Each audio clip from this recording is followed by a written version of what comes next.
अस्सलामुअलैकुम वरहमतुल्लाहि वबरकातुहू। अपने स्कूल की तर्ज़ी तालीम में आप तमाम का इस्तकबाल है।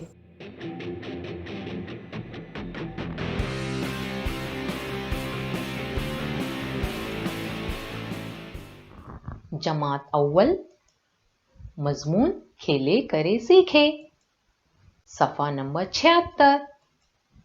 3.3 कहानी पर मुबनी गीत।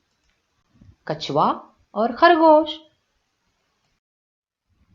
एक जंगल में मगरूर खरगोश था। उसको कछुआ मिला जो कि ज़ी-होश था। अपनी रफ्तार पर था उसे एतबार, उसने कछुए को समझा ना था होशियार।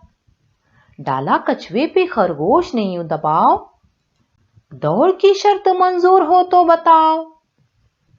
शर्त कछुए ने जैसे ही मंजूर की, और खरगोश ने सोच ली दूर की। खूब दौड़ा, खुशी से उछलने लगा, कछुआ आहिस्ता आहिस्ता चलने लगा। अब तो खरगोश सीना सुपर हो गया और कछुआ पसीने में तर हो गया। जितनी हरियाली आई नजर आसपास, साफ कर डाली खरगोश ने सारी घास। पेट भर खा के खरगोश तो सो गया, कछुआ गर्दन हिलाते हुए चल पड़ा।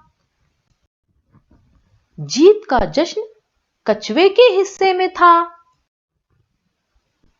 हार कर बाजी खरगोश का सर झुका।